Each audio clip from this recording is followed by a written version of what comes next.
Experiment 14, methods of analysis. It has 3 objectives. Do not do the first objective. Just do 2 and 3. 2 is to test the mesh loop analysis approach with experimental measure. And 3 is demonstrate the validity of nodal analysis technique through experimental measurements. We're going to make a measure of those 3 parts. The mesh analysis component will be this, basically this circuit, and we'll figure 14.2, and we'll lay it out on the power supply. The power supply is already set for 2 voltages, 20 volts and 10 volts. I limited the I set for each one to about 100 milliamps. Okay, so I've already got the ohm meter to measure ohms. I did that by changing the ohm function. I've got 2 leads here. That way it'll be a little easier to see what's happening. This is our first resistor that we're going to measure. Now, one thing that's important, when you touch the resistor, you'll actually affect the measurement. So that's why it's good to at least touch only one lead. It'll slightly affect the measurement. So here we have these clips that'll keep that from happening. We've already got it set in a proto board. All right, the first one is 1.2029 kilo ohms. So that's the first value. The second value is 2.1417 kilo ohms. And the last value, 3.2571 kilo ohms. So those are your 3 resistors that you're going to be using. And I'll give you a illustration of what the layout's going to be for this experiment, because you are going to have to measure currents in the experiment. All right, you can see the little cheat sheet where R1, same thing, R1, R2, and R3 are in the same position as those 3 resistors. So what we need to do is put a jumper. I've got a ground jumper here, just a banana jack. So that puts both of those together. They're both at negative. We have a positive. Here's our positive voltage here. That's for our 20 volts. And there's our 20 volt lead. And then here's our 10 volt lead. Let's turn this off for a moment. Okay. Okay, so looks like the 20 volts goes to R1 and the 10 volts goes to R3. So there's one lead right there. Oops.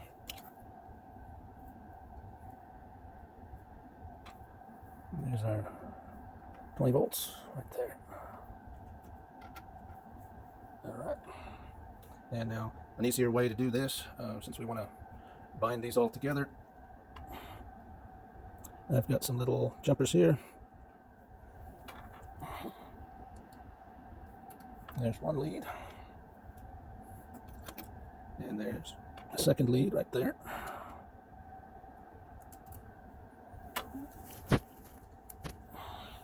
And that completes the 2 bottom wires. So what are we missing? We're missing this last ground lead connection here. And so the ground lead, I've got a jumper for that. And here we go. So here's the banana, since those are both connected together. That one goes to there. So that gives us, and that looks like it. Okay. All right.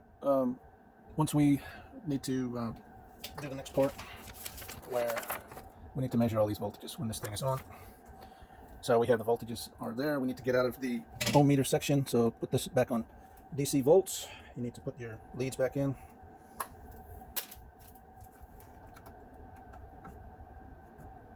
Let's make some measurements. All right, so we've got 20 volts here, 10 volts here. So we want to measure, let's see, we want to measure 1.2, the 1. See what the voltage is across there. So where's the positive originating here? Here. So let's see. So let's measure the voltage across this resistor.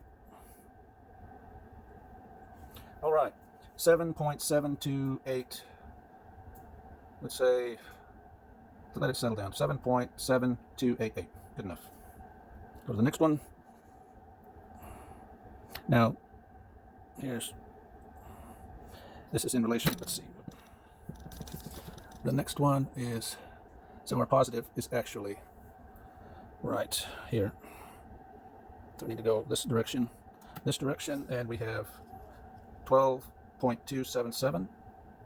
And then this one here, this last one, here's the other voltage, second voltage. So, is that right? Or we got that backwards.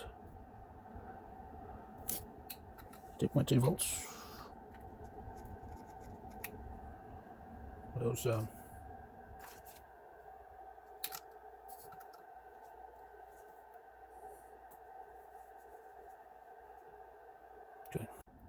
okay, yeah. Swap these out. Got the leads backwards. There we go. Now we're right. There's our voltage.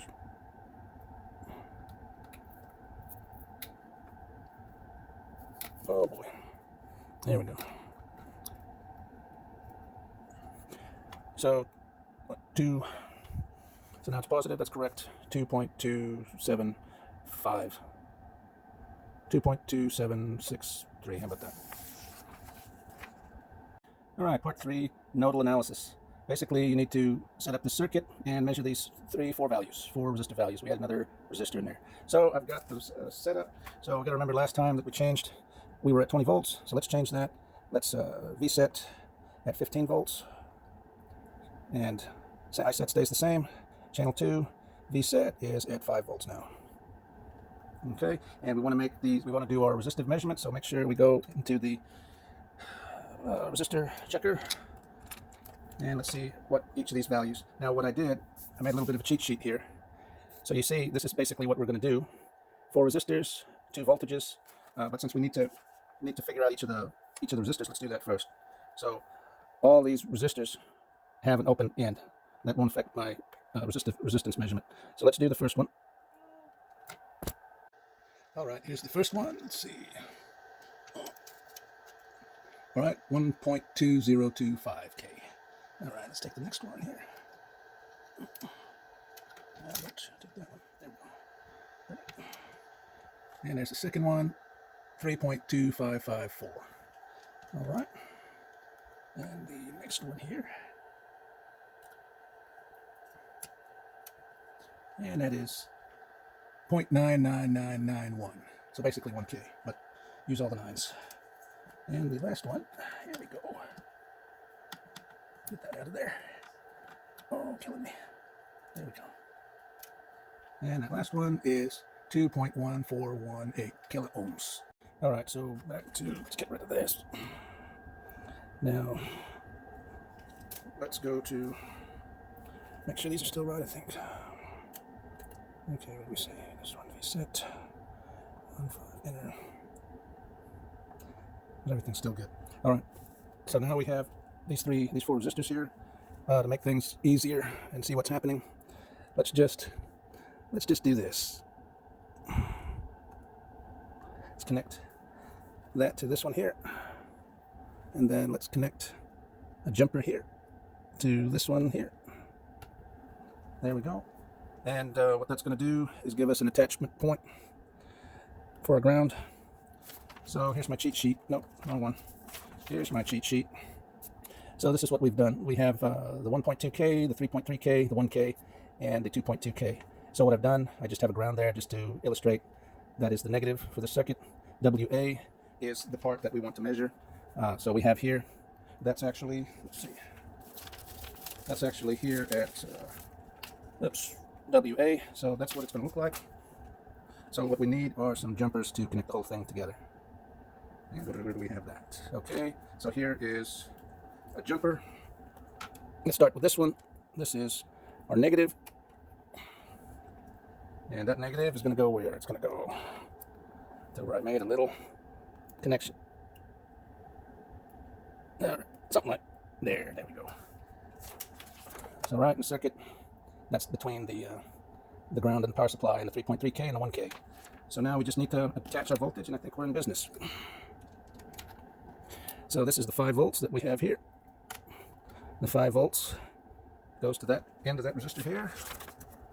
See that? 2.2K. And there's a little short one. And that one goes to there. And that is the 1.2K. So we have 15 coming from there, and WA is the area that we want to measure. So let's take this out of, let's put it back into DC volts. We've got power on it already. And let's see, rule of thumb is that's ground, so I bet you that's where the volt's going to be. And moment of truth. Now obviously these three wires are connected together, so either this one or this one is going to give the same result. Wow, what are the chances of that happening? So yeah, so that's the whole setup. And let's see, to settle down, let's call it 5.692. Let's call that 5.692. That's good enough. All right, part 4, bridge network. Little bridge here, nothing more fun than a bridge. So we have a collection of resistors, and the intent is to see what is the voltage at R5, the 2.2K. So R1 is 3.3K, R2 is 2.2K, R3 is 3.3K, R4 is 1.2K, and R5 is 2.2K. Okay, that's good enough. So let's go to the actual physical circuit. So we do need to measure these individual resistors here, and we'll go ahead and put them on the ohm meter. So there is the 3.3K. There is, that is, what, 2.2K? No, that is another 3.3K. There's another 3.3K. We'll just find an extra little spot for them. Now these are the same resistor. They're physically different because they're different power. They have different power handling, but they're basically, their resistance is within a certain percentage. Now this one is the 2.2K. Nothing more fun than 2.2K because easy to just figure out what it is. There is another 2.2K. And just for fun, we got a 1.2K. And that's probably going to throw that bridge out, and that's probably what you're going to be looking for. Wheatstone bridge is a very sensitive circuit before amplification. You still use it in amplification. So let's measure the 5 resistors.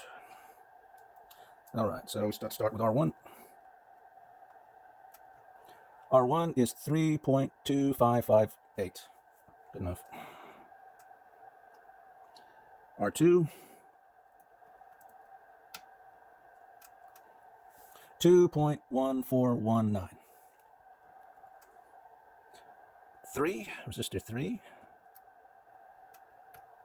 3.3382.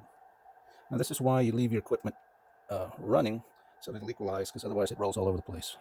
And here we go, 4. R4 is 1.2023. And last but not least, our resistor of interest, there we go, 2.1887, and that's R5.